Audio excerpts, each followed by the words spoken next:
What I want to talk to today is about the awkwardness and the unexpectedness of Jesus. And I want to hang it on 3 coat hangers. The first one is Palm Sunday, which we remember today, on the verge of entering into Holy Week and the lead up to Easter. The second is Jesus is an example of a humble king and what this means for us. And the third is the ways we miss him. All the ways in which we completely miss what Jesus is actually doing in our ordinary lives because it doesn't look like how we think he should have shown up. So Palm Sunday is the triumphal entry of Jesus into Jerusalem at the celebration of Passover, the week right before he was betrayed, his arrest, his crucifixion, and then his resurrection. And it's a significant turning point in the life and ministry of Jesus. But what we can tend to do with a really familiar text, especially if you've been raised well in Sunday school by flannel boards and wild palm tree waving. Yep, good, so you know. What we can tend to do is we can package the whole Easter story up just all together.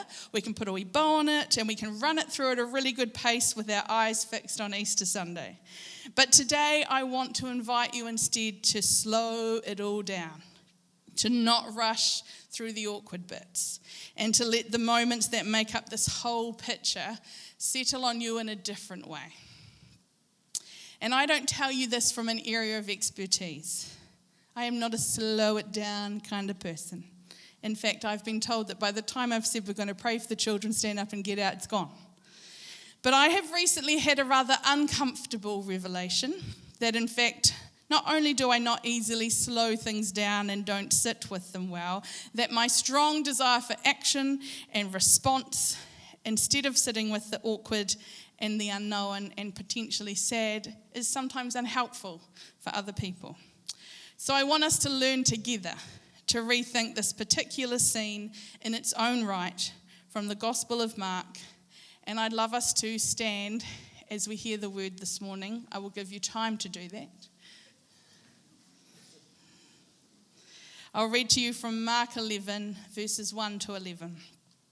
As Jesus and his disciples approached Jerusalem, they came to the towns of Bethphage and Bethany on the Mount of Olives. Jesus sent 2 of them on ahead. Go into that village over there, he told them. As soon as you enter it, you will see a young donkey tied there that no one has ever ridden. Untie it and bring it here. If anyone asks, what are you doing? Just say, the Lord needs it and will return it soon. The 2 disciples left and found the colt standing in the street, tied outside the front door. As they were untying it, some bystanders demanded, what are you doing untying that colt? They said what Jesus had told them to say, and they were permitted to take it.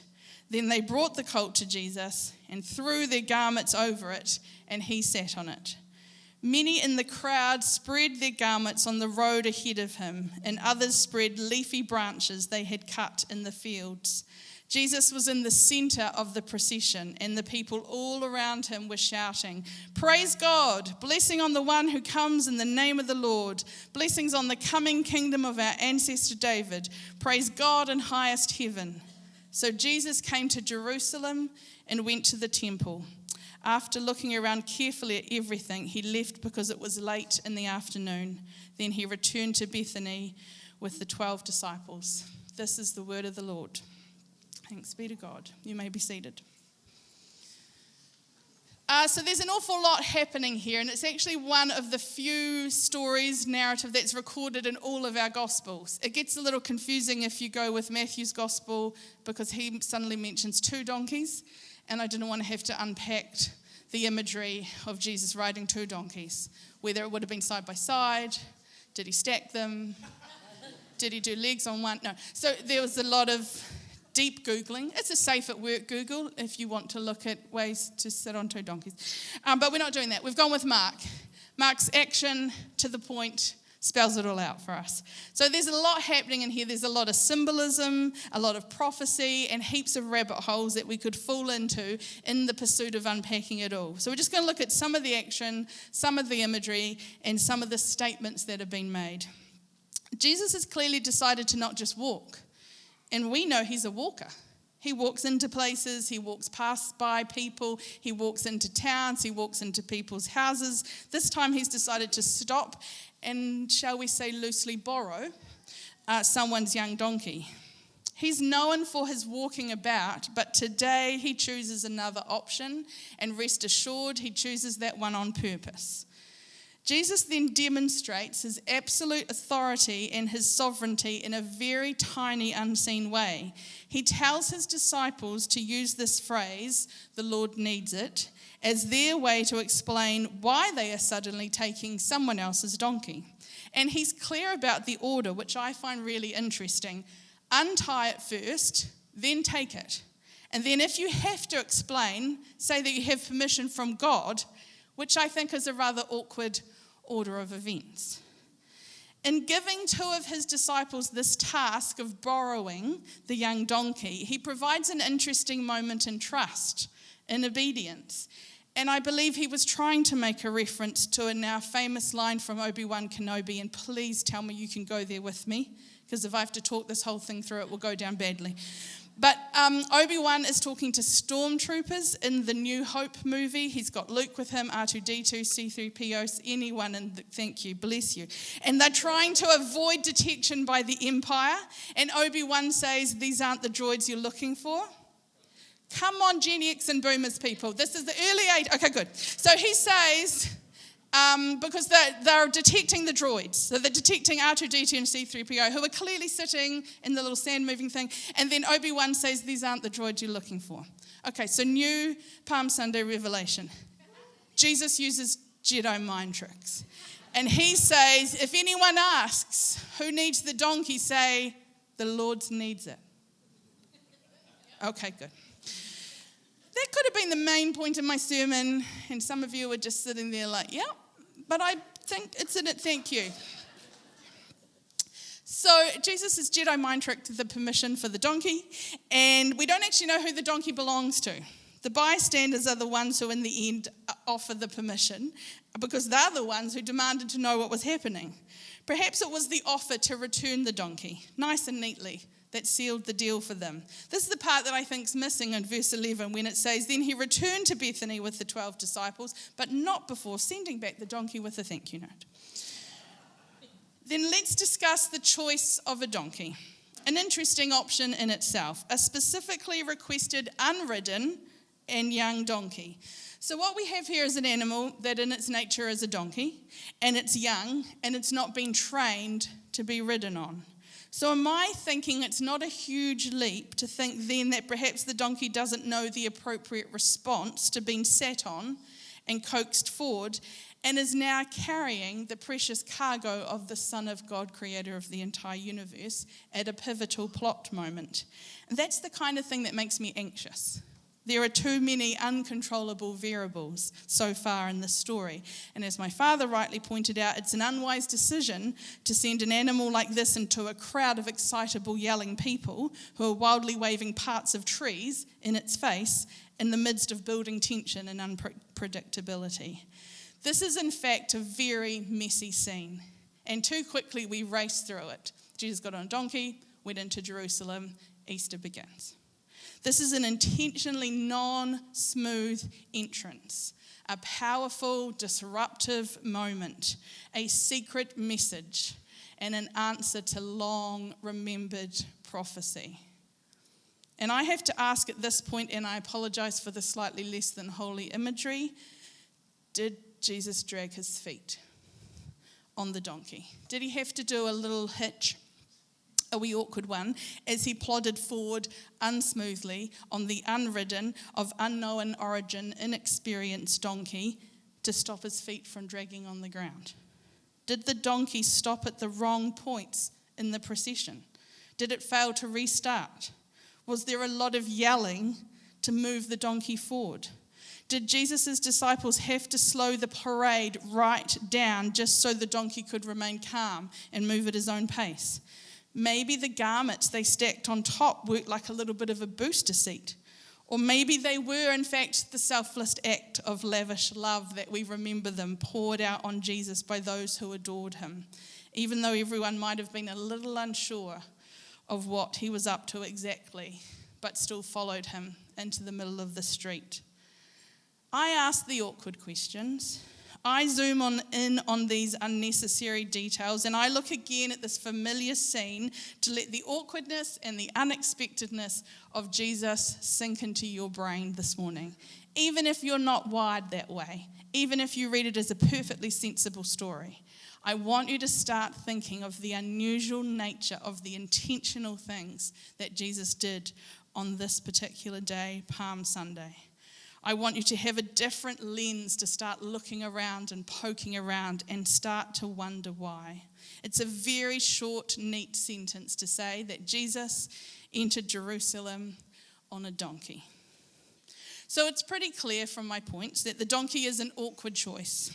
They are awkward in appearance, perhaps a little stouter and shorter and more solid and seemingly less grand and well put together than a horse.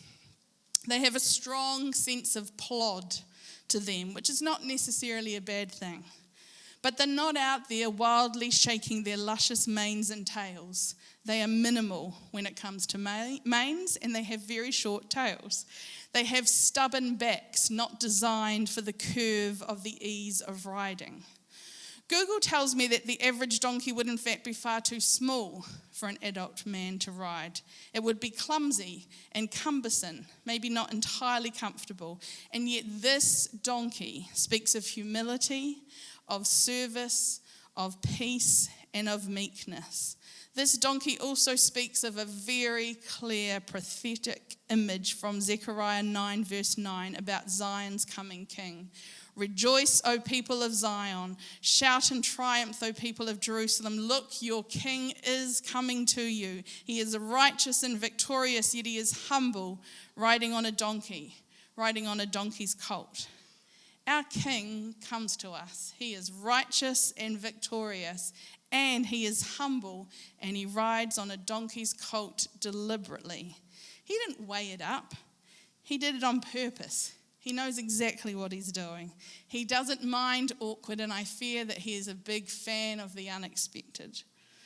The fickle crowds rally. They praise him, they bless him. They don't know the rest of the story yet themselves, that in a few more chapters they'll be witnessing something and they'll be yelling something later on in Holy Week that they may not be as proud of. They turn on this Jesus. It's a little awkward. I can sometimes feel a wee bit protective of Jesus in these moments, or maybe it's that I'm quietly and politely, passively frustrated with his process, historically and often currently. His decisions can get a little awkward. He can lose a sense of what I think of as timing. It's not always clear and linear what he's up to.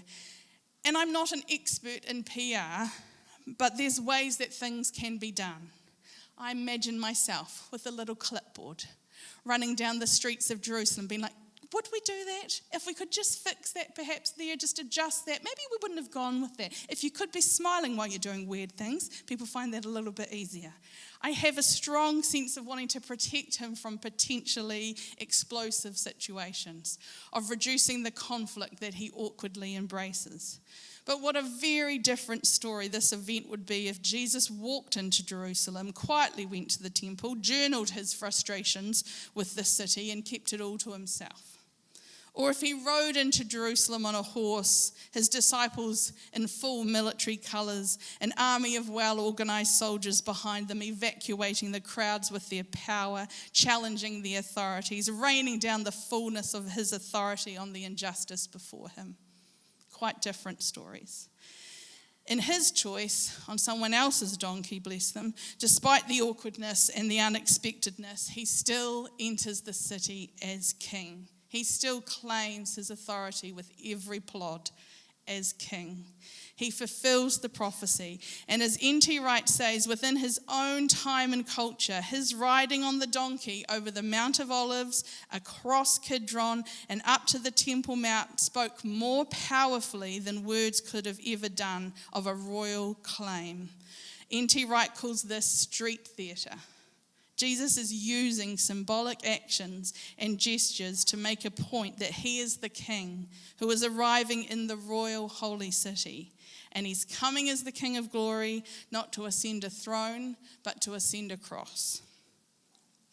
Humility, in this sense, is uncomfortable for us because humility often sits alongside loss of dignity, loss of control, loss of power, and loss of reputation.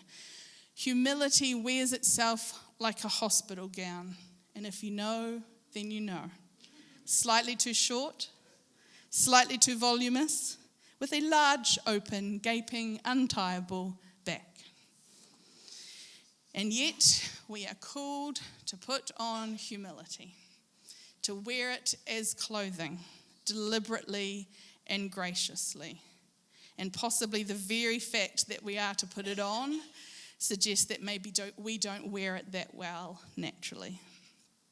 Colossians 3 verse 12 says this, "Since God chose you to be the holy people he loves, you must clothe yourself with tender-hearted mercy, kindness, humility, gentleness, and patience." Because we are loved and called to holiness, we must clothe ourselves with this. And we mustn't be grumpy about putting it on. Jesus is our humble King. He set that example, and Paul makes it really clear in Philippians 2 verse 5 that we must have the same attitude that Christ Jesus had. Though he was God, he did not think of equality with God as something to cling to. Instead, he gave up his divine privileges. He took the humble position of a slave and was born as a human being. When he appeared in human form, he humbled himself in obedience to God and died a criminal's death on the cross. Therefore, God elevated him to the place of highest honor and gave him the name above all names, that at the name of Jesus every knee should bow in heaven and on earth and under the earth, and every tongue declare that Jesus Christ is Lord, to the glory of God the Father. Jesus has authority. He has it with humility. It's a humble authority. It's not an arrogant authority. It's not a proud authority. It's not a mishandled authority. He gives us a different model, a contrasting model. He arrives lowly and humble as a baby, having emptied himself of his divine privilege and taken on human form. The Message says it this way: it was an incredibly humbling process. He didn't claim special privileges. Instead, he lived a selfless, obedient life and then died a selfless, obedient death. The worst kind of death at that, a crucifixion. He is humble in reputation, humble in occupation, humble in appearance, humble in obedience, humble in love, humble in death, and none of that misplaces his authority. He is humble in his entrance as a king, offering himself as the servant of all. And God elevates him to the place of highest honor, and every tongue will declare that he is Lord. And so for us, none of this clear call to an attitude and a life of humility is empty. It's been led. It's been modeled and walked out, and sometimes even awkwardly plodded out by our own Saviour. So when we hear Jesus' words in Luke 14, when he's teaching on humility, and also seems to be awkwardly teaching on the subtle art of seating arrangements at dinner parties, he says this: "For those who exalt themselves will be humbled, and those who humble themselves will be exalted." And we know he knows. We know he walks out what he talks.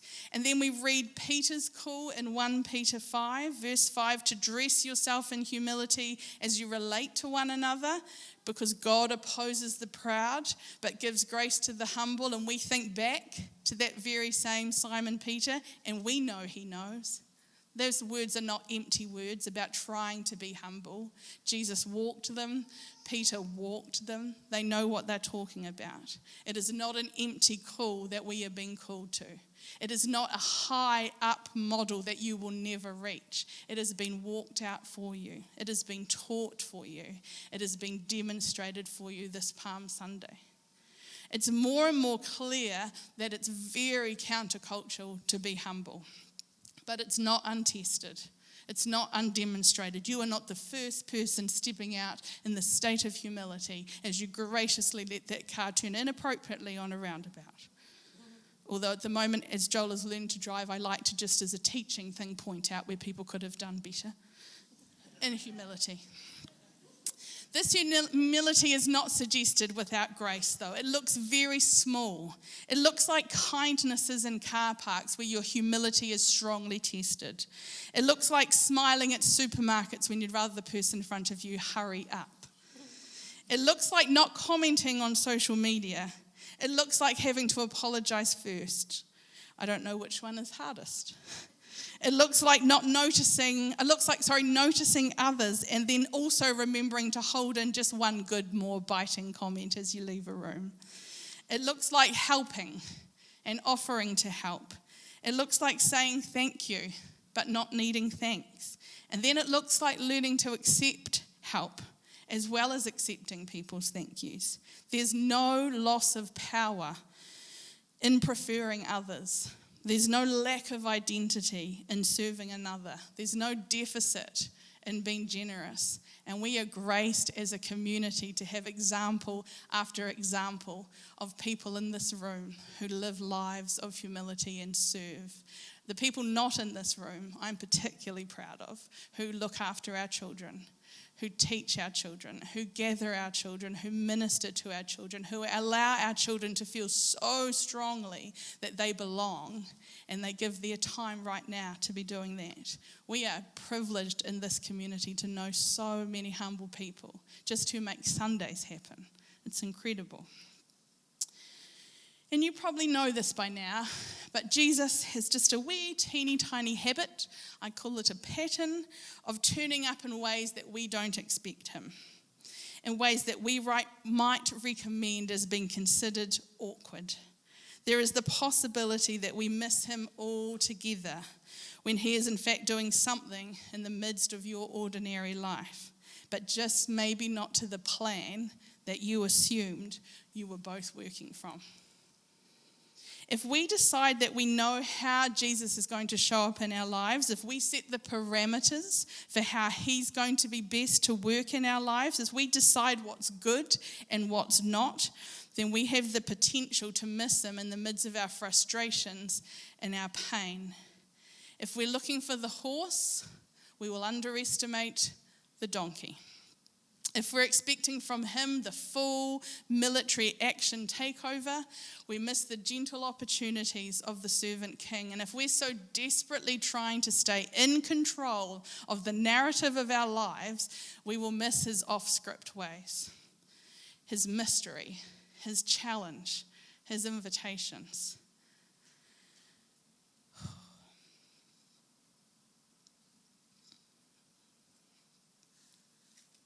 I'm going to assume I'm not alone in that. The awkwardness and the unexpectedness of Jesus is not just my clever title for you this morning.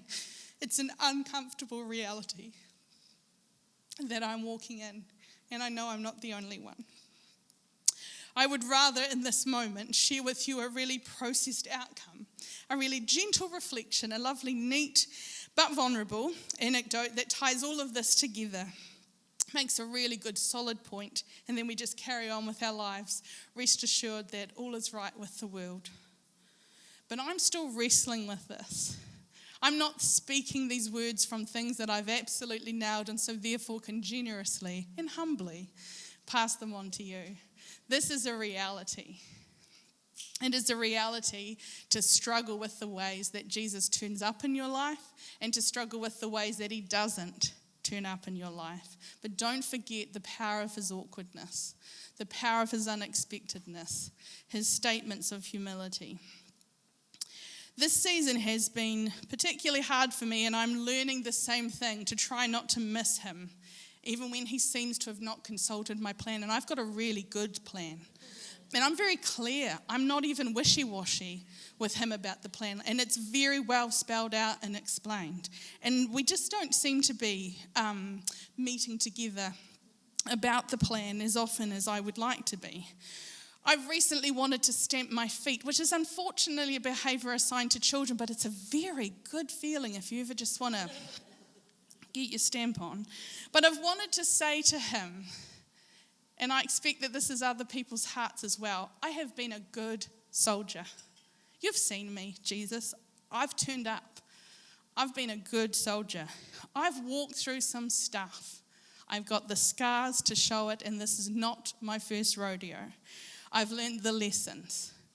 There's been health issues. There's been church disappointments. There's been actual earthquakes. Psychologists talk a lot about the earthquakes we experience in our lives as significant disruptive events, but I'd like to add there's also been actual ones. There's been family stuff. There's been plenty of stuff, and I'd like to tell God that that's been enough. And I've been diligent in my processing of said stuff. I've done the counselling, I've done the rule of life, I've had to reset that a number of times to get that right. I've done the deep work, I've processed my family of origin, I still talk to my family of origin, because like a lot of you, I get that there will be suffering in life. I know that that's a fact. I get that there'll be unknowns. I know that that's a fact. I get there'll be leaps of faith required, and I've been privileged enough to already see the arc of God's redemptive narrative in my own life and the lives around me. But sometimes I just want to say, could my list be full? Could that be just enough? Could I just have a teeny tiny reprieve and then turn up in the second stage of my life fully peaceful, fully calm, and fully ready? I just wondered if that could be the thing that you could work on, God. If you could come in that way in my life. And yet, the unexpected and the uncomfortable and the awkward happens, and either we choose this, that we believe it's all Him and glory to God, or we think He wasn't looking. Or we think perhaps He'd just had a teeny tiny break that day and He missed a wee something. Or we think maybe He's a bit mean. Or we think He's not as big and as kind and as wonderful as our Sunday school teacher told us. The truth is that I could have so easily missed Him, so easily not seen Him at work in my life because He did not show up in the way that I thought He would show up.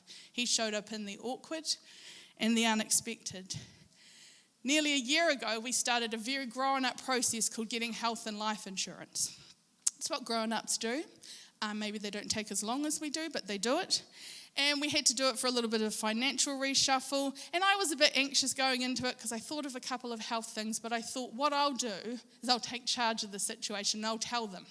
A couple of red flags might come up. Let me just explain them to you. Let me outline them for you. Let me get some medical information. Put your mind to rest. But I also like to prove passively aggressive points while doing things that I don't really want to be doing. So I took a long time to fill in the form. I sent a wee email saying I found it a wee bit invasive and that I didn't like their process.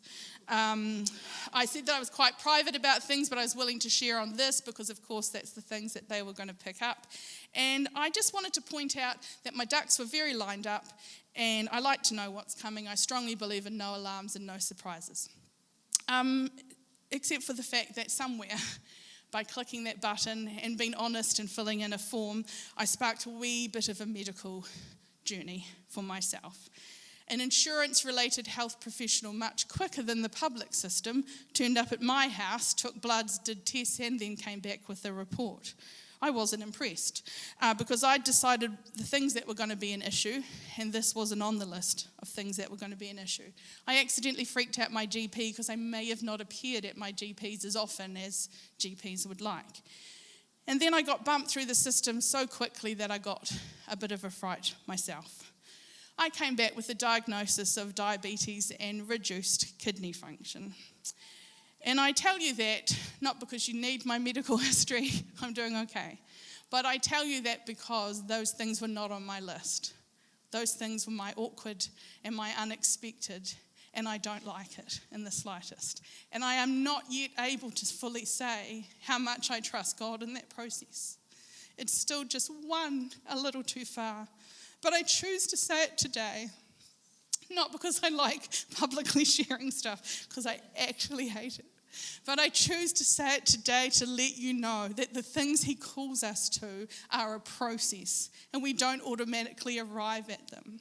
That he calls us in his awkwardness and his unexpectedness to follow his humility as a king, and to trust that he says what is good, and that he is in those things. And that whilst we are in them, we don't have to say, oh yeah, that's great, I'll just add that. That's super cool. So how I was planning the second half of my life. That we can actually say, no, this is a little awkward. This is a little unexpected. I didn't tell a whole lot of people because I was massively embarrassed. And I really prefer anger and resentment as kind of my go-to emotions. Sadness and embarrassment are not my friends, but I can do anger and resentment really good. And I can actually do anger and resentment at the entire DHB of the Hawke's Bay. And I just like to let people know that there's just other ways that they can be passing on information, not just a phone call randomly in an afternoon. And I actually didn't talk to God about it because sometimes I think I need to prepare my talk to God about some things, that I need to just let him know that I have got a plan and we have sorted this out and I've done the PR and him and I will catch up about it. But I don't like coming to him completely raw and vulnerable. I don't like going to him and saying, yeah, so what are you doing here? Because I might not use all my Christian Sunday words. I found it hard to sit with the grief of what I'd been told. I found it hard to sit with the sadness and the whirlwind and the surprise of what I'd been told. And then we did Lent. And we said at Lent, you should give things up because they will remind you in this process of remembering the suffering of Jesus to walk with him. And I wanted to point out, you just took all the things. I would love to say I gave up chocolate. Well, I don't do that one. I don't drink much, but I've definitely given that up completely. I found a real lack of joy going into Lent. So either I nailed it in advance and I walked into suffering really well, but I was cross. I was too cross for Lent because I wasn't letting my heart be soft in that suffering. And so instead for Lent, I have ranted. And I have raved, and I have told God the things I'm disappointed in, and the things I'm bitter about, and the things I'm sad about. And I have slowed myself enough down to start talking to him about the plans that I had, and this not being the plans. I let myself sit with the mystery of what the heck are you doing, and how does this look? And it was awkward. And it was unexpected. And perhaps when I did start finally talking to him and letting him in on some of these things, perhaps it is a picture of a very unusually wrapped gift. But I'm still processing that. We often use a very misused verse, Romans 8:28, to tell each other to suck it up and grin and bear it. And we say, all things work together for good, even though we don't believe that ourselves in the moment. And we look for those things that are working together for good. But we don't sit with the full weight of that verse. Romans 8:24-28 says this, for in this hope we were saved, but hope that is seen is no hope at all. Who hopes for what they already have? But if we hope for what we do not yet have, we wait for it patiently. In the same way, the Spirit helps us in our weakness. We do not know what we ought to pray for, but the Spirit himself intercedes for us through wordless groans. And he who searches our hearts knows the mind of the Spirit, because the Spirit intercedes for God's people in accordance with the will of God. And we know that in all things God works for good, the good of those who love him, who have been called according to his purpose. It is not a verse to grin and bear it. These are not words that we mutter to ourselves like a chant. This is not a talisman that you hold up as you suffer, demanding that things must work together with a sense of desperate inner force, meaning I will fit this together and I will make this work. It is not, in fact, that all things work together for those who love God, but this, according to N.T. Wright in the Greek, God works all things for good with those who love him. God is working all things for good, and we might just not know what we don't know yet. God is working all things together for good, and we might not know what that looks like. But don't miss him in the process. Don't exclude him or assume how you think he should have shown up. I've given him enough of a list to let him know there's a wee bit of ways he could have done things better. Because we resist the with part, the with those who love him. He does this with us. He's not working up in his office, doing late nights, unavailable, not available for face-to-face, busy trying to hold the world together. He's working with us even when we can't see what's going on. And we are called to be the people who allow the agonized prayers to happen. As soon as you let your own agonized prayers come out, you will sit way more comfortably with other people's pains. We need to be people who allow their agonized prayers to come out. Those groans that are stated in the previous verses, the interceding with the Spirit, the unknown things when we just want to say to him, ugh. I imagine that's a groan, as recorded in Romans 8. A groan where I'm like, I don't have the words and you're driving me crazy, but I think I still trust you and I don't understand how you work and I have suggested things to you, but bleh. That is the groan. We are to hold on to that. You can borrow that prayer. It's super effective. We can hold on to these laments in the presence of God, not take them elsewhere. We can trust his purpose even when we don't see where it's going. He is in the middle of the whole entire thing. He sat on a donkey and he walked himself up to the temple. Leave room for that mystery. Don't rush past the sad bits. Don't rush past the sad bits of this particular season. Don't run to the resurrection, to the triumph, to the win. Follow that pattern of humility, knowing that he knows. Don't be afraid to sit with the sadness because you sit with a God who knows. It is he who gives us strength to take another step, and he who gives us courage to face our circumstances. He still comes on a donkey, but we can miss him if that's not what we expected him to do. Sometimes we miss him because we're looking in the wrong places. Think back to that Palm Sunday day. Picture yourself in the crowd, wondering if Jesus is going to go to the garrison instead of the temple, thinking that you'll go and find him where you want him to be. Sometimes we miss him because we're carrying expectations of how we should see him or find him. We miss the donkey because we're waiting for the war horse. Or perhaps we're just simply disinterested. We're in neutral. We haven't bothered to look. We're very happy being spectators. We haven't trained ourselves to be noticers.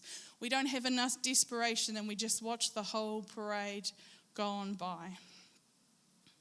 What I want to give you is space this morning, and don't panic about your watches because we started late and I've already told Jen and we're okay.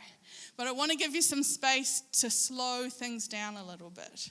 My story is not the story you need to carry. My story is to help you get in touch with your story. There are things in your life that you are unimpressed with God about. There are ways that he has turned up awkwardly and unexpectedly, and you've shown him the list and you've asked for a wee reprieve and something else has happened. And I want to give you the space this morning up the front to just be still and to just sit with them before you leave, before the week gets busy. I want you just to have that unrushed space to let him know some things. He is very comfortable with lament. He is very comfortable with unprocessed, slightly raw, weird noises because you can't get all the words out. He's absolutely okay with that. I want to pray this morning for people who are disappointed with him, who feel bitter about things that may have happened or may be happening. And I want to make space that you can trust him in that sadness. I do not do it from a long way off where I got it sorted. It is real and it is current. We need to learn to trust him when we don't understand. And we need to learn to trust him when we've decided what's good and what's not good. Because that is the challenge this Easter. Friday will just turn up at the end of the week for you, and you need to let your heart have some of that Friday feeling, some of that sad day waiting, and then we'll join together next Sunday. As I was praying for you this week, I went for one of my usual walks, and there was fog just beautifully sitting on the waves at Lacane, and it was a lovely morning mist. And in my mind, I thought, this is not a perfect picture. It is not completely clear. Part of me wants that fog to lift to see the clarity of the waves, but the fog is the picture. There is beauty in the mystery. I felt God say for us this morning, don't get so good at pinning him down, so eager to fully understand him and know everything that you lose sight of his mystery, of his wonder, of his unfathomable ways of doing things, of the unknown. He is a consistent, faithful, good, in charge God. The rhythms of the waves and the rhythms of the tides reminded me of that when I was looking at it. But he is also mysterious, and his ways are not our ways. And we need to remind ourselves to stay in the mystery, to stay in the wonder, accept his unknowns, accept his awkwardness and his unexpectedness.